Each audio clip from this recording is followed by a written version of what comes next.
Bonsoir. Ce soir, je vais vous entraîner avec Jérémie. Avec Jérémie dans la maison du potier. Avec ce passage, ce premier passage que je vais lire, qui est dans Jérémie 18, où il est dit ceci, verset 4, « Il plut aux yeux du potier de faire un vase. » Et au verset 6, « Voici comme l'argile est dans la main du potier, ainsi vous êtes dans ma main. » Encore un passage dans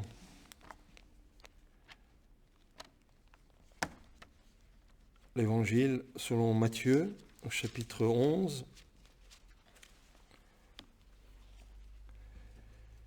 verset 29, « Apprenez de moi, car je suis débonnaire et humble de cœur, car mon joug est aisé et mon fardeau est léger. » Un troisième passage dans Jean 13,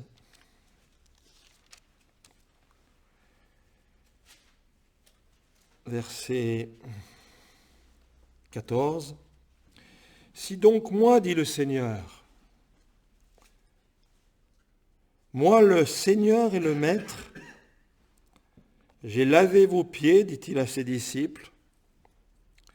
Vous aussi, vous devez vous laver les pieds les uns aux autres, car je vous ai donné un exemple, afin que comme je vous ai fait moi, vous aussi, vous fassiez. En vérité, l'esclave n'est pas plus grand que son maître, ni l'envoyé plus grand que celui qui l'a envoyé. Si vous faites ces choses, vous êtes bien heureux si vous les faites. » Dans la maison du potier, c'est la maison de la formation entre les mains de celui qui a un plan pour nos vies, une volonté pour nos vies. Et cette volonté, elle s'inscrit dans un désir d'amour de Dieu, dans une volonté d'amour de Dieu.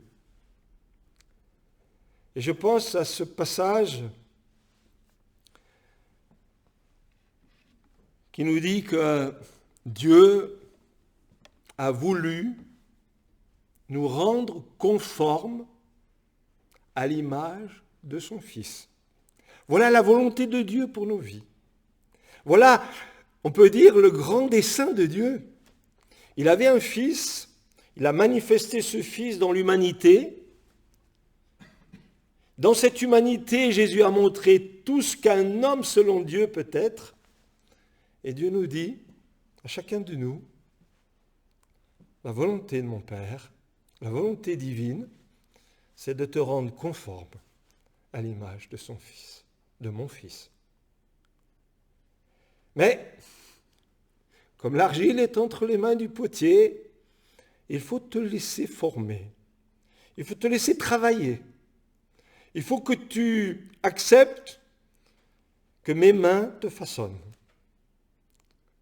Et c'est tout le travail de la grâce. Depuis la conversion jusqu'à l'aboutissement glorieux, lorsque nous serons rendus conformes à Christ, dans un corps glorieux, dans une stature qui sera la stature de Christ. Et pour ce faire, eh bien, Dieu nous a donné un grand modèle, un grand exemple. Qu'est-ce qu'il a fait, Dieu ? Il a envoyé son Fils dans l'humanité. Et lorsque la parole de Dieu nous décrit cette humanité, nous est dit dans l'Épître aux Hébreux, il a creusé des oreilles, il a formé un corps à son Fils.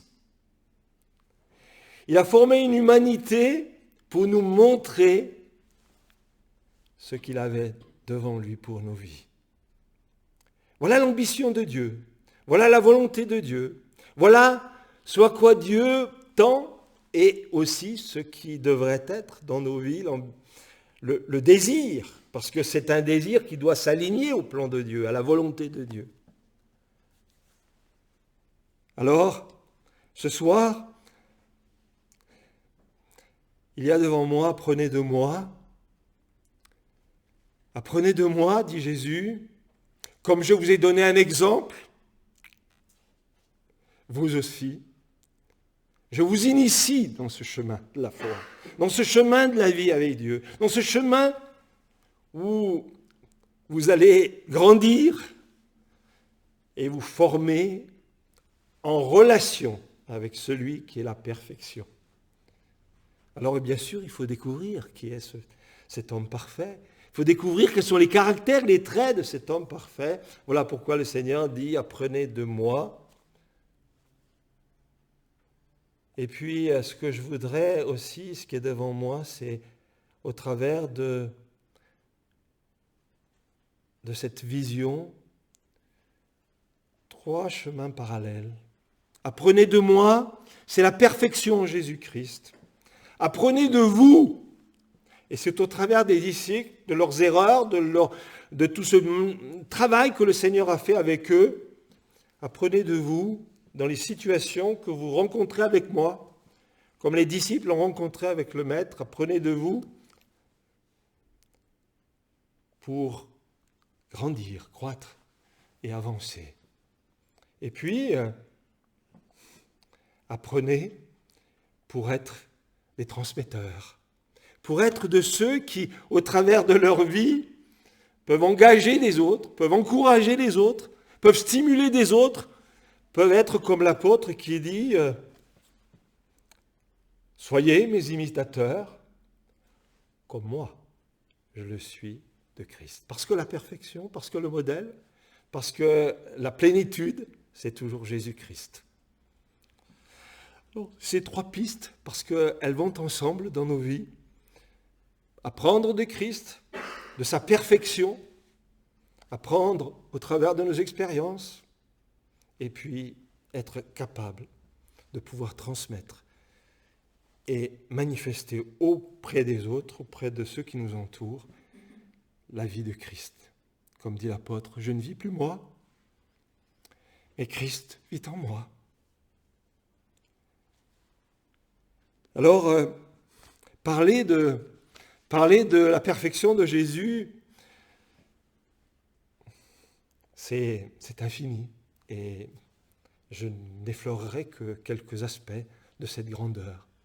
La chose qui me paraît importante dans nos vies, c'est d'être placé devant celui qui s'est abaissé. C'est l'humilité de Jésus-Christ, qui est une chose qui va ressortir aussi dans la vie avec les disciples, parce qu'à un moment donné, ils vont dire « C'est moi le plus grand ».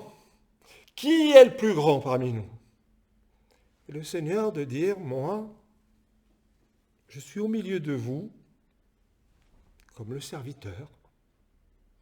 Et le Fils de l'homme n'a pas où reposer sa tête. Le Fils de l'homme n'a rien. Le Fils de l'homme a pris la dernière place. Alors, ce parcours de celui qui était en forme de Dieu, qui s'est anéanti prenant la forme humaine et qui, dans une humanité, prend la position d'homme obéissant. Et quelle obéissance? Puisque la parole dit, l'Épître aux Philippiens, chapitre 2 le dit, il a été obéissant jusqu'à la mort. Et à la mort de la croix. Voilà le chemin de notre Seigneur Jésus-Christ. En présence de cette humilité, de cette humiliation volontairement prise, eh bien, nous sommes placés devant le Maître, la grandeur du Maître.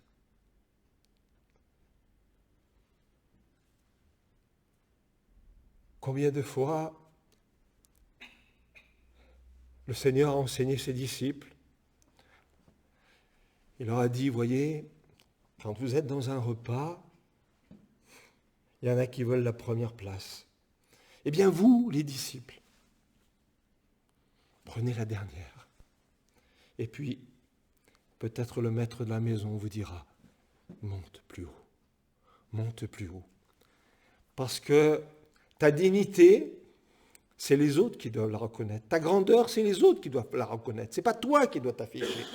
Pas toi qui dois afficher ta grandeur, qui dois afficher ce que tu es. C'est les autres qui doivent reconnaître ta grandeur. Et c'est les autres qui te donnent finalement la place que ta disposition, tes caractères méritent. Ce qui me touche aussi, c'est la dépendance du Seigneur. Une dépendance complète, totale. Il est celui qui a tout créé. Il est celui qui a été à l'origine de tout le dessein de création. Il prend place dans la création. Comme un homme, et il ne dit pas « je veux ». Il dit « que ta volonté soit faite, Père ».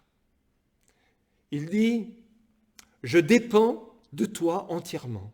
Les paroles que tu me donnes, je les leur donne. Les miracles que tu me donnes de faire, je les fais. » Et je pense à une scène particulière qui est une scène de souffrance pour deux sœurs, Marthe et Marie, avec Lazare qui vient d'être malade, et les sœurs envoient un message. Celui que tu aimes est malade. Et le Seigneur ne bouge pas. Il attend la direction de son Père. Il attend que son Père lui dise « va ». Et c'est pour la gloire de Dieu qu'il le fait. Et l'Écriture nous dit bien « et Jésus aimait Marthe et sa sœur et Lazare ». Ce n'est pas par manque d'égard, par manque de cœur que le Seigneur le fait. C'est en relation avec son Père duquel il dépend. Puis ensuite, dans cette scène, le Seigneur dit, on va retourner là-bas. Et les disciples disent, mais Seigneur, on est parti parce qu'il voulait te lapider. Et tu y vas maintenant. Oui. Parce que quand mon chemin est tracé par Dieu, quand notre chemin est tracé par Dieu et dirigé par Dieu, et que nous sommes dans la dépendance de Dieu, eh bien, nous sommes dans le plan de Dieu. Et Jésus-Christ est en cela un modèle pour nous. Des affections qui s'expriment. Est-ce que nous sommes des sentimentaux? Oui, nous avons des sentiments. Oui, nous sommes caractérisés par l'amour en tant qu'enfants de Dieu. Mais pas par la sentimentalité. Nous ne sommes pas conduits par la sentimentalité. Et aussi, lorsque les obstacles sont là, ça ne veut pas dire porte fermée. Obstacle donc, j'attends que les obstacles soient levés. Dépendre du Seigneur, dépendre de Dieu, c'est être en relation de communion et savoir quel est le temps de Dieu, le moment de Dieu. Jésus aussi est un homme de prière. Et lorsqu'il va choisir ses disciples, il nous dit, il passa toute la nuit en prière. Et au matin, il va choisir des disciples. Il va choisir un impétueux Pierre, un sûr de lui Pierre. Il va choisir un Thomas, un visuel. Philippe aussi, montre-nous le Père. Visuel. Quelqu'un qui aime toucher les choses, qui aime voir les choses. il va prendre avec lui Jacques et Jean, dont il dit c'est des fils du tonnerre. Mais il va les transformer. Mais en les prenant, il sait ce qu'il va faire d'eux. Dans la maison du potier, il va travailler, tous ces disciples-là, pour en faire quelque chose. Et c'est le livre des Actes qui nous montre le résultat de ce travail. Quand on voit Pierre, quand on voit Pierre et Jean à la belle porte du temple, qui tous les deux sont unis pour un service, quand on voit ces disciples dans la puissance de l'Esprit et tout à fait dépendants de Jésus-Christ ressuscité, dans la dépendance de celui qui est au ciel, agir, eh bien on comprend que le Seigneur les a travaillés, modelés, préparés. D'ailleurs, quand il les choisit, la parole vient nous dire, il les prit pour être avec lui et pour les envoyer. Mais le premier pas, c'est pas les envoyer, c'est le premier pas afin qu'ils soient avec moi, pour qu'ils apprennent de moi, pour qu'ils soient en contact avec moi, pour qu'ils soient transformés dans mon intimité. Et c'est là toute la grâce que le Seigneur veut nous faire, nous prendre avec lui et nous transformer pour ensuite nous envoyer, pour ensuite nous soyons utilisés pour son service. Jésus-Christ, un homme de la parole.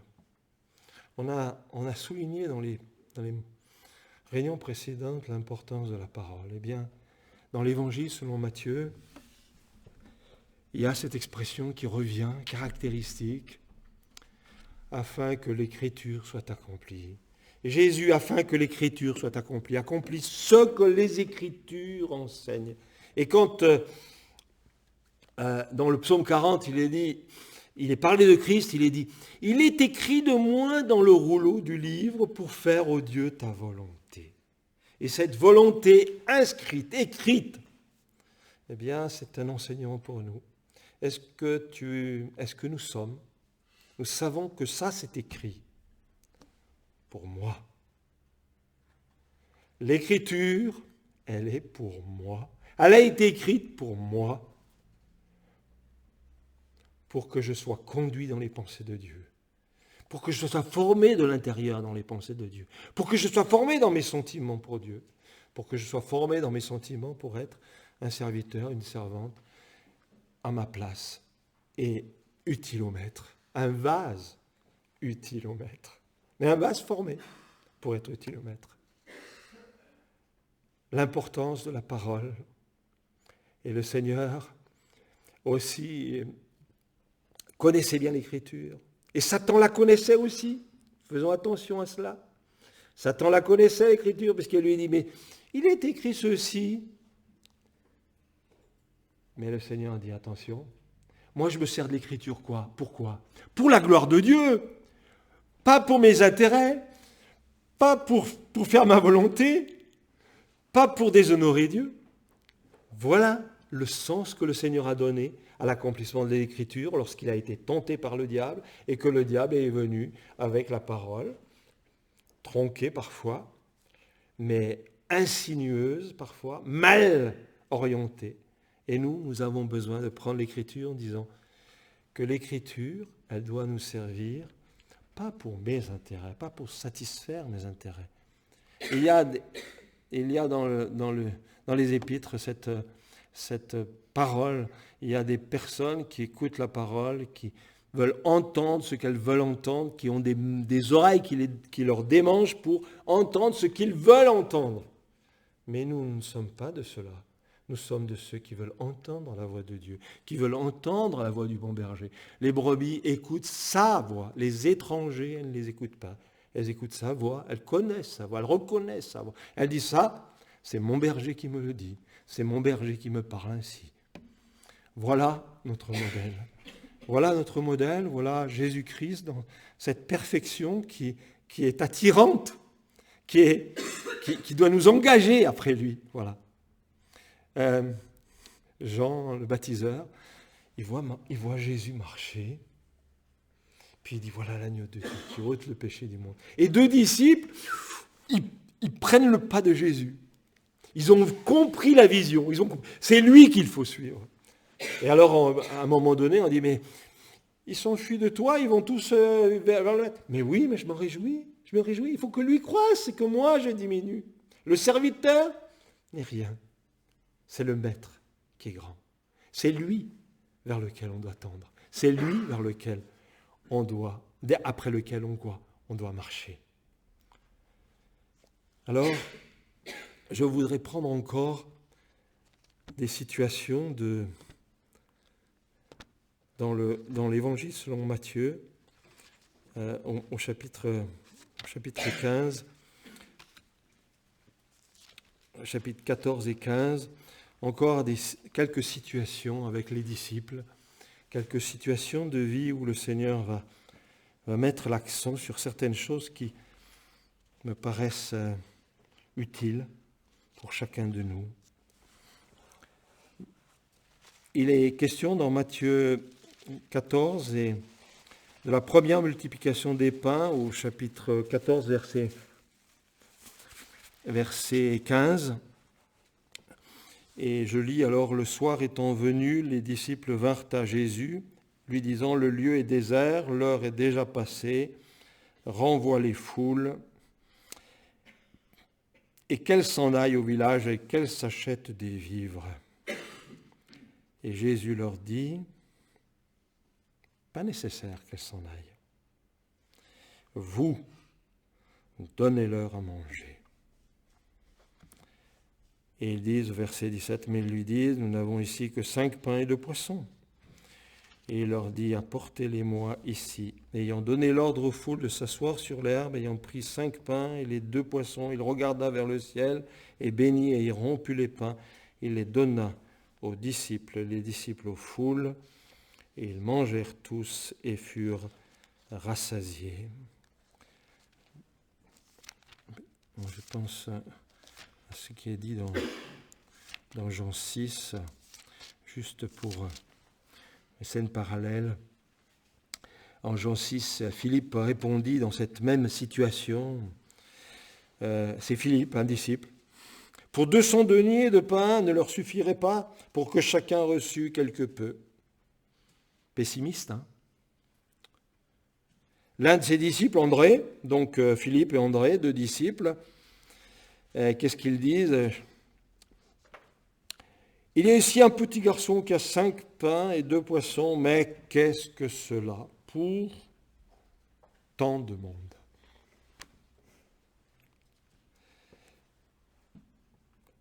Le Seigneur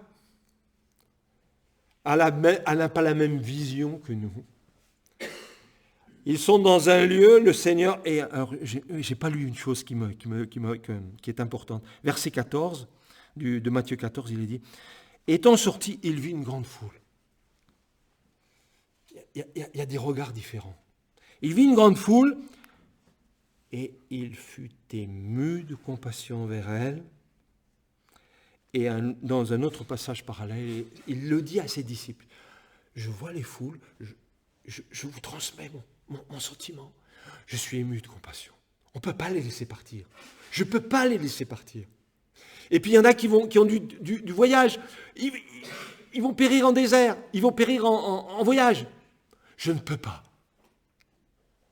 Et les disciples, comme chacun de nous, dans les situations que nous rencontrons, nous avons besoin d'ouvrir les yeux que le Seigneur veut nous ouvrir.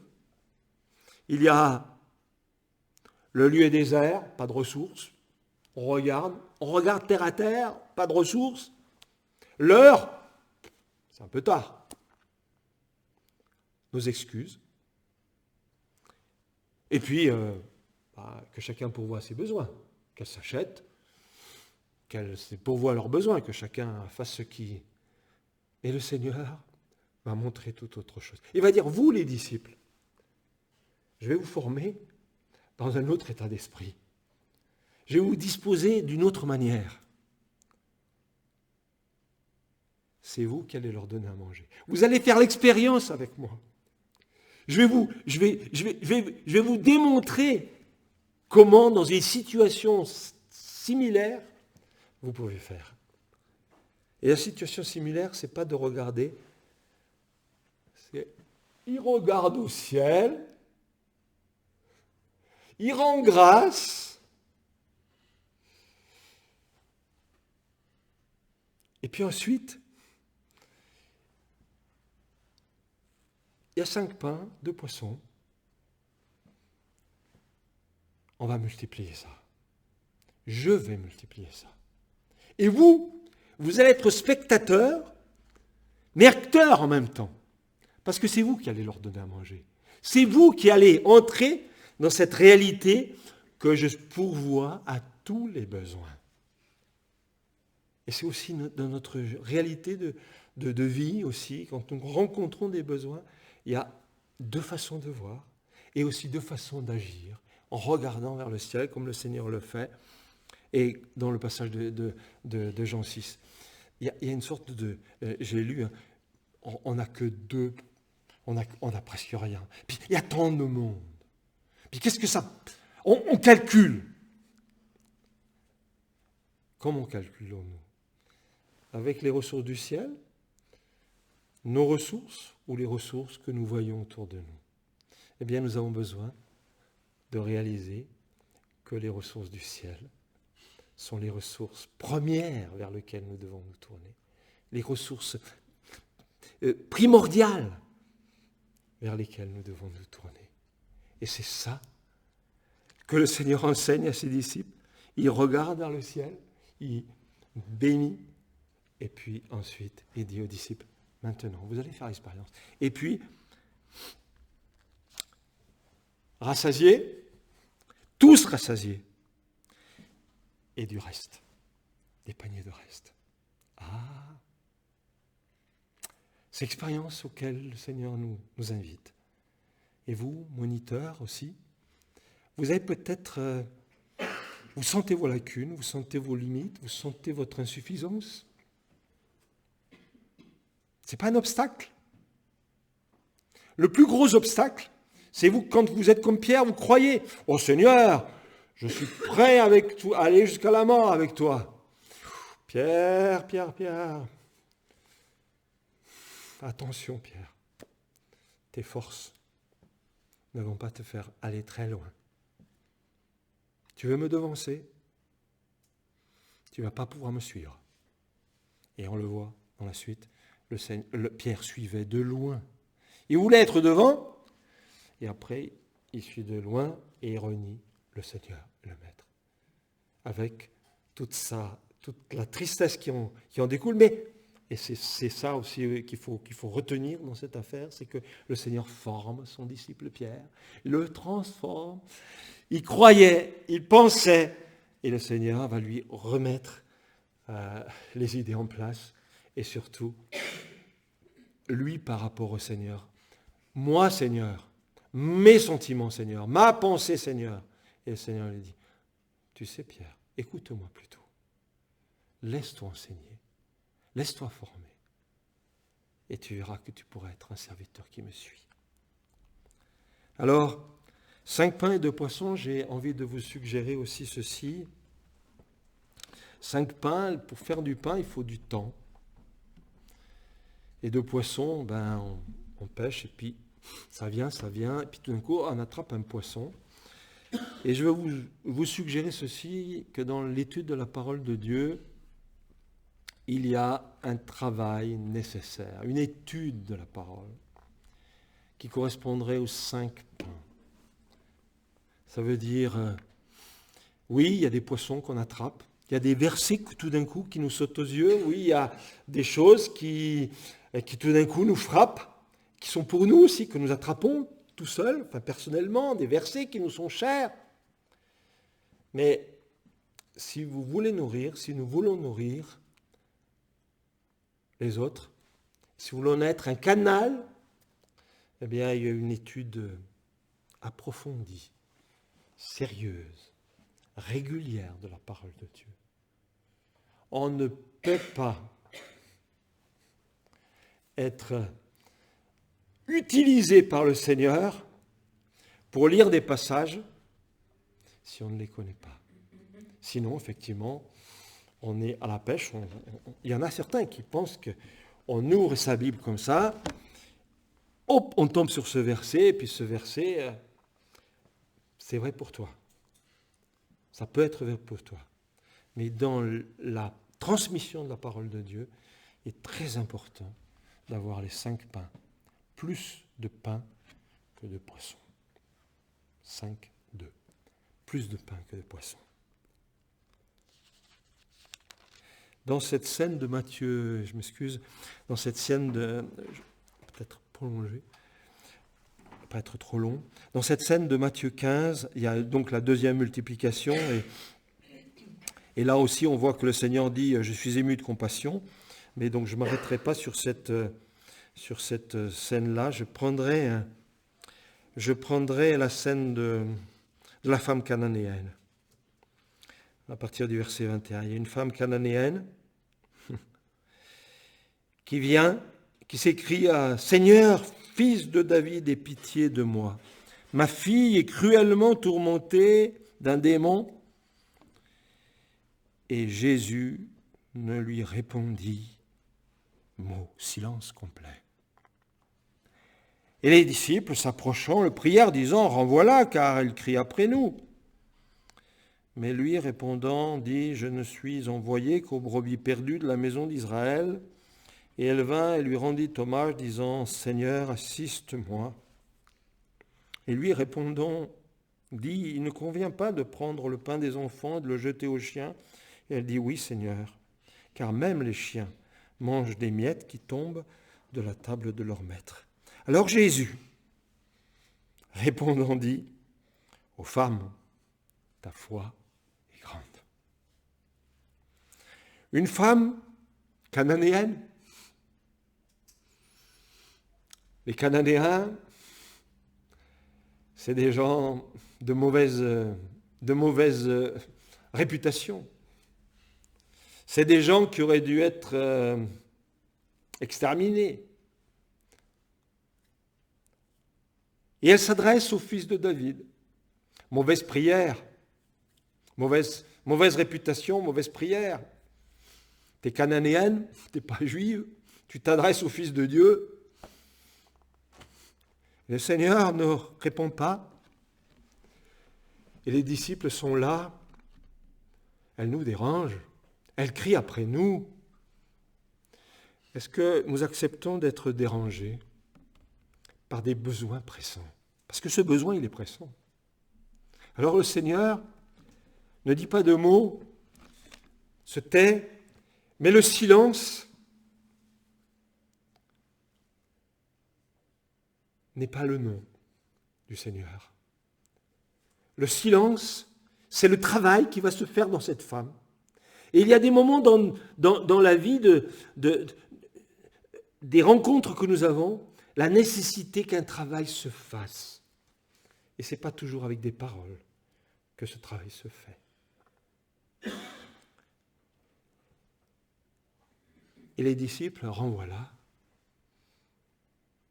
Et le Seigneur lui répond, « Je ne suis envoyé qu'aux brebis perdues de la maison d'Israël, parce que le fils de David, il est pour les brebis perdues de la maison d'Israël. » Oui. Oui, c'est le cours normal des choses. Mais le Fils de Dieu, mais l'homme, Christ Jésus, est venu pour être le sauveur du monde. Il n'est pas venu simplement pour être le sauveur d'Israël. Et il y a un élargissement que les disciples ont besoin de comprendre, dans lequel il y a besoin d'entrer, que nous avons besoin aussi, dans lequel nous avons besoin d'entrer. Assiste-nous, elle lui rend hommage. Assiste-nous, c'est le besoin. Est-ce que nous sentons le besoin? Est-ce que nous sentons les âmes qui sont dans le besoin? Elles s'expriment mal. Elles expriment mal les choses qu'elles ressentent. Elles se présentent mal. Elles ont une apparence qui nous dérange. Le besoin, dit Jésus. Et cette femme, elle prend sa place. Et je pense à cette expression de l'épître de Pierre. Il donne la grâce aux humbles. Il donne la grâce aux humbles. Elle va prendre sa place. Si je dois être dessous la table, mais que les miettes me parviennent, les miettes de la grâce me viennent, je suis prête à les prendre. Je suis prête à les saisir, ne serait-ce que des miettes. Et le Seigneur dit, cette femme, sa foi en ce que je suis, elle a discerné en moi le pourvoyeur suprême, le pourvoyeur, pas simplement d'Israël, le pourvoyeur et le sauveur du monde. C'est d'ailleurs ce que les Samaritains vont dire dans une autre scène qu'on a lue précédemment. Voici un homme qui m'a dit tout ce que j'ai fait. Et ensuite ils disent, les femmes, les personnes qui viennent, voici, nous avons connu le sauveur du monde. Voilà, au travers du témoignage d'une Samaritaine. Alors, c'est un encouragement pour nous. Je reviens encore avec le début du chapitre 15, parce que dans ce chapitre 15, il y a trois interventions des disciples. La première intervention, c'est au verset 12. Les disciples s'approchent du Seigneur et lui disent « Les pharisiens sont scandalisés de ce que tu dis. » Et qu'est-ce que le Seigneur a dit ? Il dit « On ne s'occupe pas des mains, on s'occupe du cœur. » Voilà ce qu'il dit. Il dit « Moi, les gens qui s'occupent des mains, qui s'occupent de l'extérieur, qui forment les gens par l'extérieur, c'est pas ça pour ça que je suis venu. Je ne suis pas venu pour amener une normalisation dans votre vie. Je suis venu amener une transformation dans vos vies. Et la transformation, elle ne passe pas par l'extérieur. Elle passe par le cœur. Et le Seigneur montre ici, dans ce passage, je ne veux pas insister là-dessus, mais il montre le Seigneur que c'est le cœur, ton cœur. Alors, je dirais aussi dans notre enseignement, dans notre façon d'aborder les âmes, important de toucher le cœur. Important de ne pas faire des religieux. Important de ne pas faire des gens auxquels on dit ne prends pas, ne goûte pas, ne touche pas, ne fais pas ceci, ne fais pas cela. Présente-toi, on a parlé de l'habit dans la première réunion. Ben, l'habit, c'est l'habit religieux ou c'est une vie transformée? Eh bien, le Seigneur insiste sur ça. Et notre enseignement, je pense aussi à ce que le Seigneur dit, ce qui est dit dans les épîtres. La loi a été notre pédagogue ou notre conducteur jusqu'à Christ. Ça veut dire que quand tu dis à quelqu'un, quand je dis à quelqu'un, c'est pas bien ce que tu fais, ça suffit pas. Il faut que je l'amène à celui qui va la transformer. Pas simplement, c'est pas bien, mais qui c'est qui peut changer ta vie? Mais qui c'est qui peut t'amener à faire autrement? C'est Jésus. On conduit à Jésus. On parle, on doit amener à Jésus. Il y a des parcours. Je pense au parcours, je ne vais pas insister, voilà, je suis un peu dans l'Épître aux Romains. Dans l'Épître aux Romains, on a aussi ce canevas. Au début de l'Épître aux Romains, l'apôtre il commence par dire « Pas de juste, pas même un seul. Tu te présentes, toi juif. Tu as la formule de la connaissance, mais tu n'es pas juif au-dedans. Tu n'es pas juif dans ton intérieur, tu es juif dans l'extérieur. Pas de juste. Le moraliste, celui qui juge les autres, qui voit les autres, qui regarde les autres. Toi, tu fais la même chose que ce que tu dis. Tu dis, il ne faut pas faire ça, et tu le fais de côté. Mais pour conduire à quoi? Pour conduire, pas de juste, mais justifié gratuitement par sa grâce. Mais amener à celui qui te justifie, à celui qui va transformer ta vie, à celui qui va te faire de toi un racheté, un transformé. Voilà la la ligne d'enseignement, l'axe d'enseignement vers lequel nous devons tendre lorsque nous abordons les âmes, leur cœur, leur souffrance, comme la femme, elle avait un besoin, un vrai besoin. Et ça, on ne peut pas passer à côté. Le Seigneur ne passe pas à côté. Et puis, amener à Jésus. L'apôtre le dit, jusqu'à ce que Christ soit formé en vous. C'est ça l'objectif. L'objectif d'un serviteur comme Paul, que Christ soit formé en vous. Pas que vous parliez comme des chrétiens, pas que vous agissiez extérieurement comme des chrétiens, mais que Christ soit formé en vous et que la vie de Christ soit manifestée dans votre vie. Je m'excuse. J'avais encore, mais juste le cœur de Christ dans ce passage, et puis dans Luc 9, mais juste un autre passage où on voit les disciples. Le Seigneur va à Jérusalem, il y a des Samaritains qui entendent le Seigneur va à Jérusalem, et comme il va à Jérusalem, on est des Samaritains, nous, Jérusalem, on est en opposition avec les Juifs. Alors, on ne reçoit pas Jésus. Alors, les deux disciples, Jacques et Jean, ça bouillonne. Non mais Seigneur, tu sais, Élie, il a demandé aux ennemis le feu du ciel qui tombe. C'est très biblique. C'est très biblique, ça. C'est le grand prophète qui l'a fait. Non. Et le Seigneur de dire, de quel esprit vous êtes animés? C'est pas le mien. Quel esprit nous anime? Quel cœur nous anime dans ce qu'on vient de voir? Quel cœur vous anime? Quelle disposition de cœur vous anime par rapport aux besoins des âmes? Mais aussi quel état d'esprit? Quelle disposition d'esprit? Lorsque vous rencontrez des choses qui vous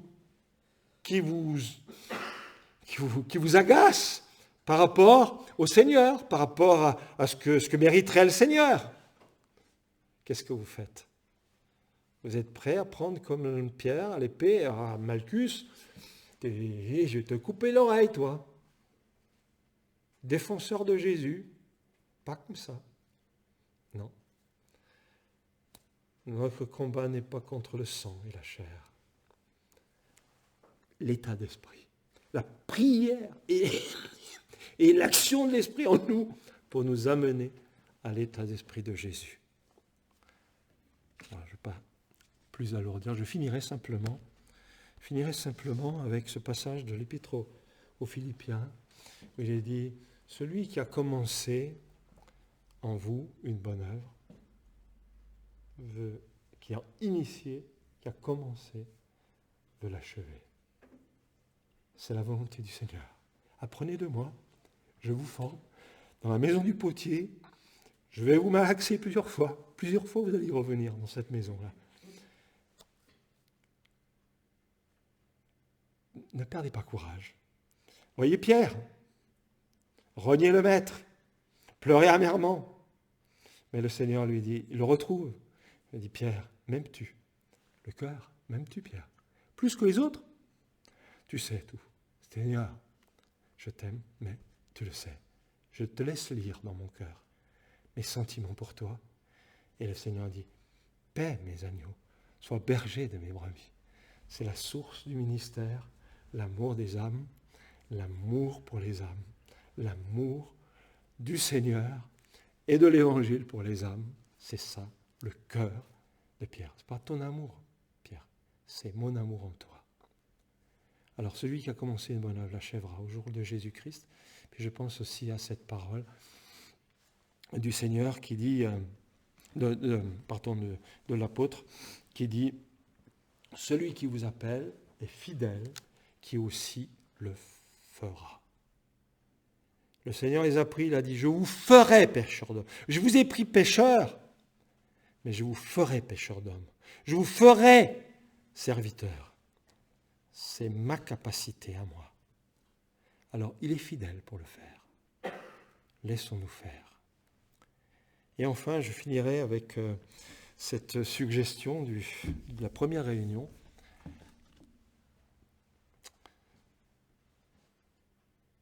Des vêtements et une odeur. On a entendu cela dans la première réunion. Est-ce que tu as revêtu le Seigneur, de l'intérieur bien sûr? Est-ce que tu portes la bonne odeur de Christ? Alors je dirais, avec le Cantique des Cantiques, mon arbre, j'exhale son odeur. C'est le premier pas. Si tu veux porter l'odeur de Jésus-Christ, commence par respirer son odeur, sentir ses sentiments, éprouver ce qu'il est. Et puis ensuite, ton nom est un parfum répandu, à répandre. Le parfum de ton nom, je le sens pour moi, je l'apprécie pour moi, et ensuite je le répands auprès des autres. Et puis enfin, sur les vêtements, c'est ce qui est dit dans l'épître, dans Ésaïe 61, dans Ésaïe 61, un vêtement de louange. Au lieu d'un esprit abattu, c'est ce que le Seigneur a fait dans nos vies. Et il nous a donné un vêtement de louange. Il nous a donné un vêtement, le fils de la parabole. Mon fils, en haillons, en guenilles, mettez-lui la plus belle robe. Eh bien, frères et sœurs, le plus beau témoignage que nous avons à rendre, c'est pas ce que nous faisons, c'est ce que nous respirons de la grâce que le Seigneur a faite, du vêtement qu'il nous a revêtu, de la justice que nous avons, moyennant la foi. Portons ce vêtement et portons le vêtement de la louange. Il y a des circonstances difficiles dans nos vies, il y a des épreuves dans nos vies, oui, mais en venant à Christ, en goûtant la présence du Seigneur, eh bien, nous porterons ce vêtement de louange au lieu d'un esprit abattu que le Seigneur nous accorde de réaliser cela à la gloire de son nom.